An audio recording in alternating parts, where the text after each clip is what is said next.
And in my opinion, a much better bet than the S&P 500 if you want to be rich. No.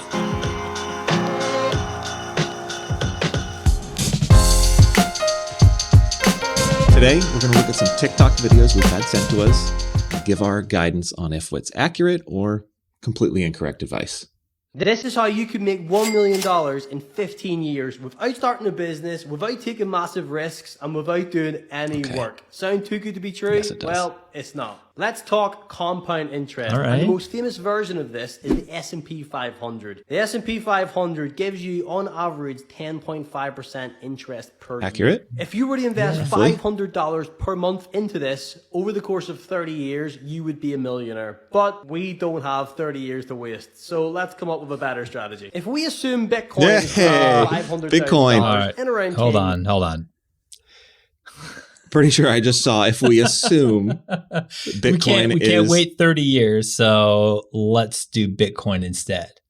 Yeah, I'm pretty sure I just saw if we assume Bitcoin hits 500,000. That's an assumption like I've never seen before, probably. That's a big one.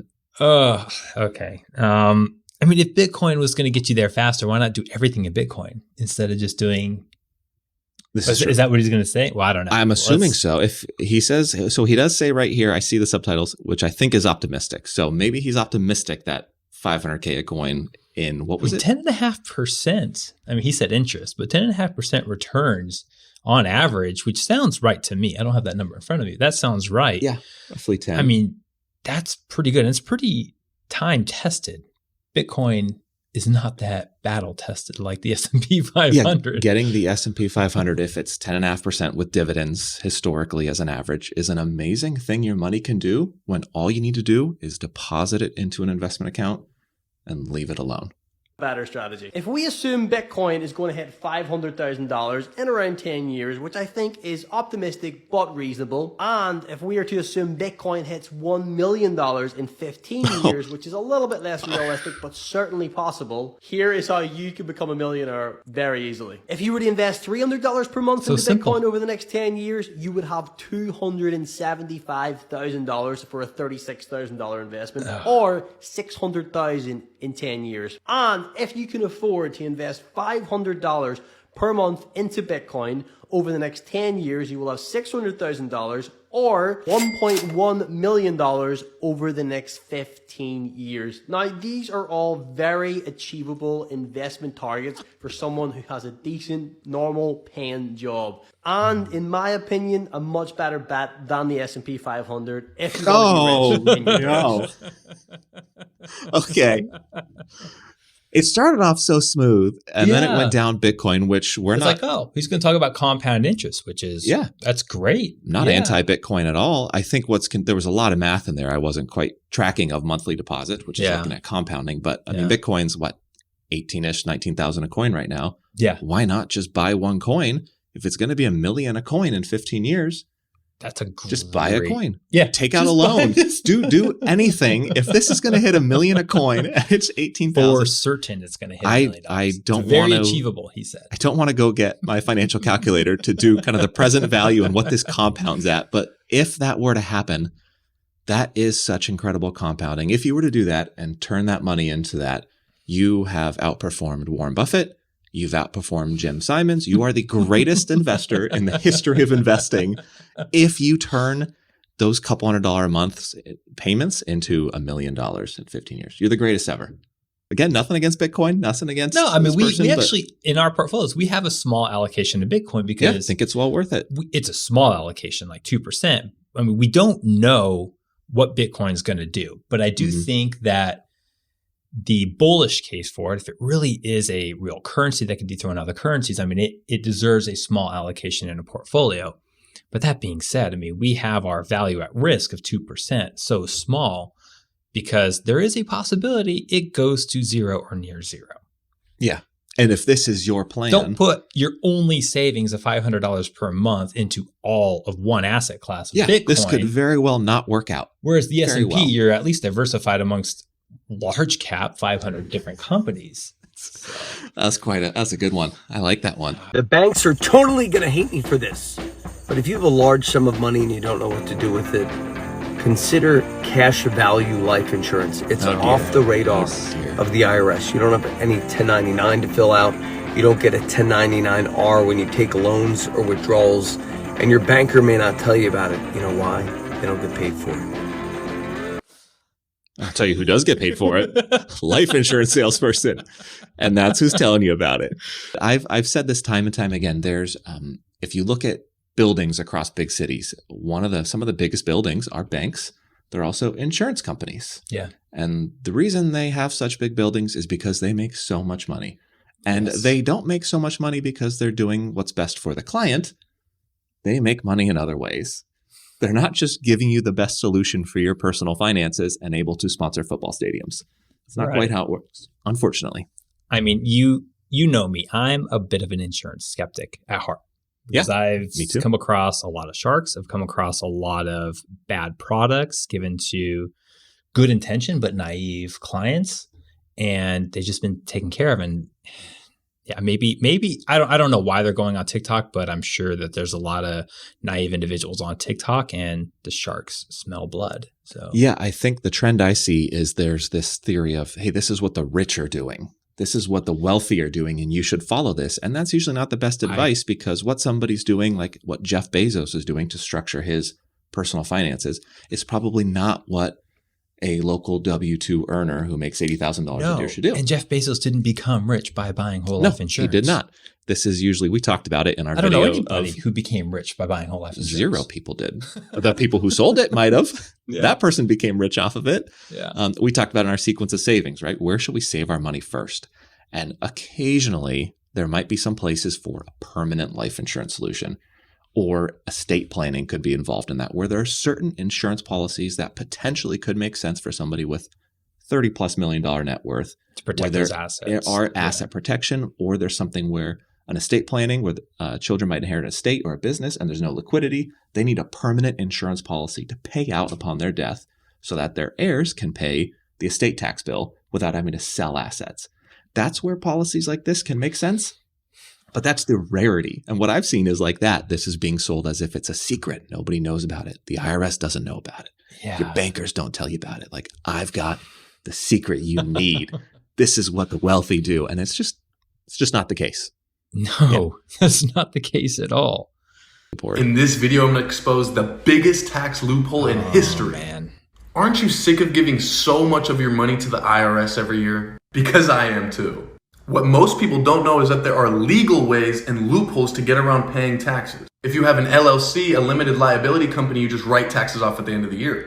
But let's take that a step further. If you convert your LLC into a 508c1a non-taxable trust, they cannot tax you on any income. Let me know what you think in the comments and follow me from Hold on. Oh, Hold dear. on. He said a 508c1a. That's the ministry, church related. the church non-for-profit organization. Correct. Right? That's a not-for-profit where you are some sort of FBO, a faith-based organization. So you could just, so he says all you have to do is just convert your LLC to this, and you don't have to pay any taxes.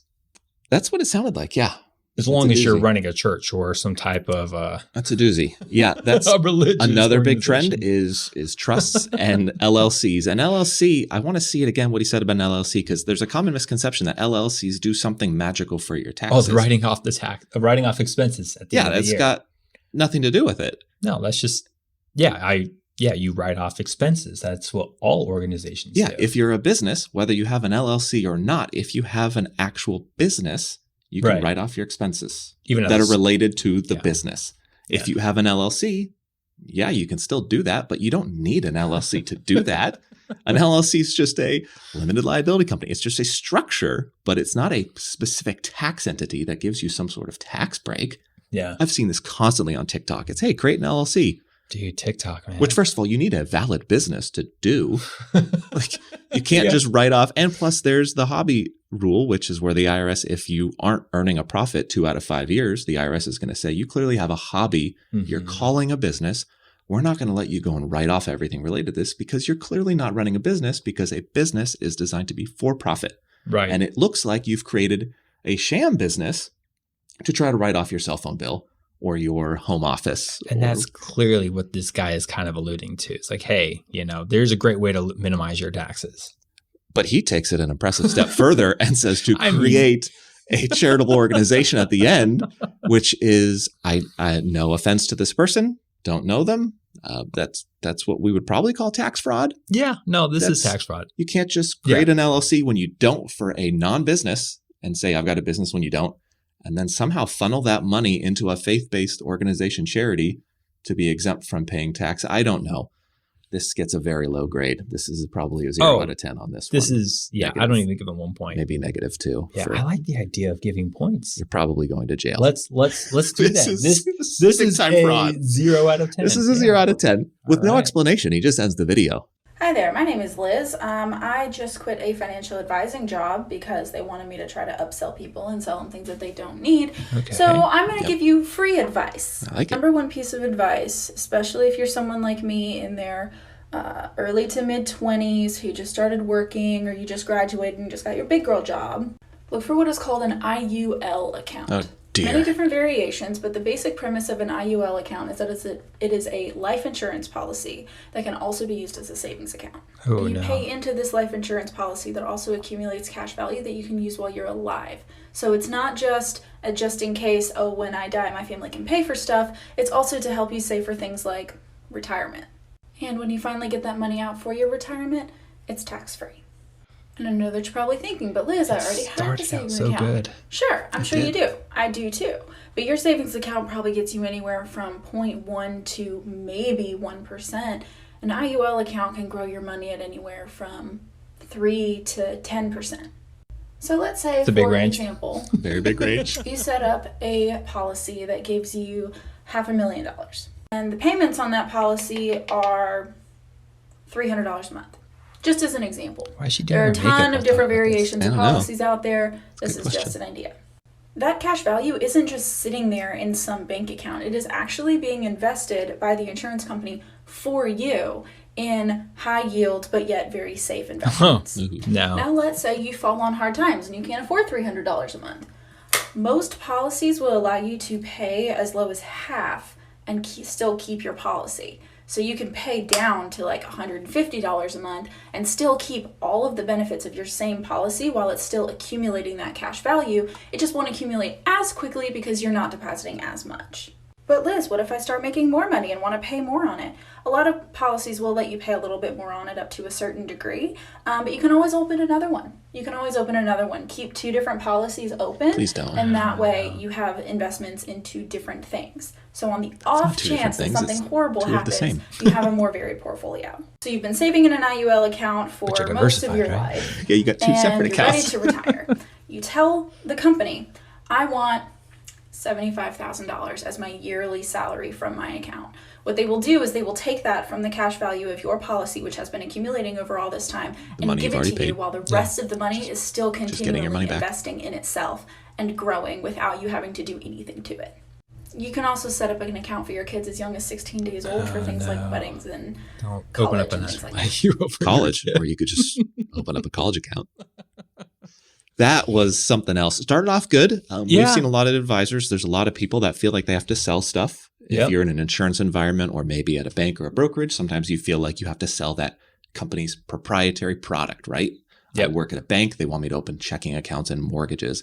They don't want me to give personalized good advice. Right. Right. So it started off good, but I really struggle to see situations where for a 20-year-old an IUL makes sense, or let alone for your children who are 16. I think 16 again, days old. we did not know what videos we would look at. And then we've already seen this trend of another Ooh. insurance. There was a lot Sale. to unpack there. There too. was a whole lot to unpack, a whole lot. But once again, an indexed universal life insurance policy, you're getting both a life insurance policy and you are, quote, investing. And the index term just means it's going to index to an index fund. So they'll use maybe the S&P 500. Mhm. And the usual sales pitch of these is, hey, you won't lose any money. If you invest in the stock market, it's very scary. Bad things happen. You can lose money. And what they end up doing is they then put a cap on it, right? That's the index portion of it, where they'll say, hey, our index we're using is the S&P 500. The highest return you'll get will be 8%, but it won't ever be less than 0%. Mhm.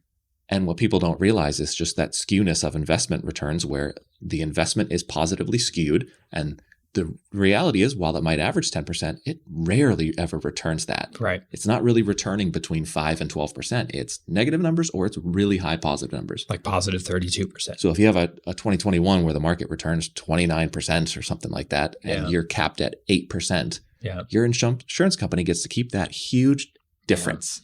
And that's what's fascinating about these policies is they're sold on the basis of don't invest. The market is very volatile. But what the insurance company does is they take your money and they invest it in the same vehicles they told you not to invest in, knowing they only need to pay you a little portion and they're going to keep that rest. And as I said earlier, they're going to build that nice big building. They're going to sponsor and an you NFL pay fees stadium, on top of that. And you pay giant fees on top of that. Yeah. No. And do It's- not use this as your savings account. That's not what it's designed to be. No. And I'm assuming she's alluding to the fact that you can like take a loan against it, or you can take out just the actual like cash balance of your plan. Exactly. And that's part of the appeal is a lot of times they'll say, hey, this is a tax-free withdrawal you can take. And yes, most of the time it's tax-free. And one of the big reasons why is because you're just taking your own money Principal. back. Yeah. You're just taking your own money. If you over 30 years put 50 grand into this policy, no matter what, you've got $50,000 you could take out. Right. And you don't pay tax. I mean, she started out by saying, hey, I just quit this job because I was a salesperson having to sell product, but then goes on to pitch an insurance product. Yeah. One of the most notorious It just- insurance products Yeah. possible. Yeah. What would you give that one?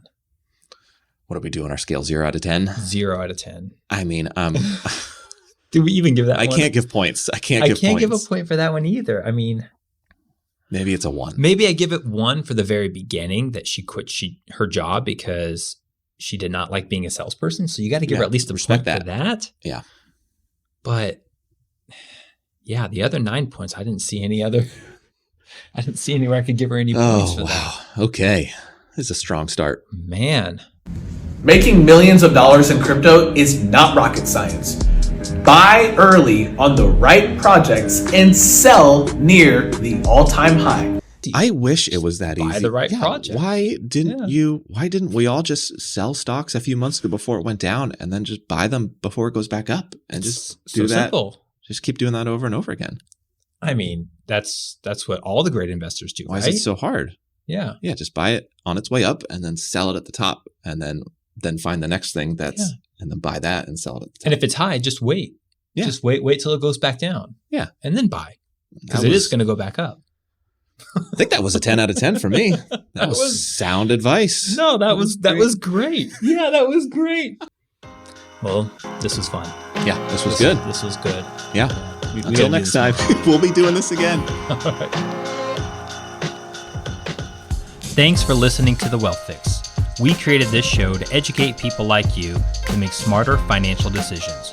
If you love our show, please consider subscribing, giving us a 5-star rating, and most importantly, sharing this podcast with a friend. This podcast is for informational purposes only and should not be considered as investment, tax, or other financial advice. Be sure to visit thewealthfix.com for more information. Thank you.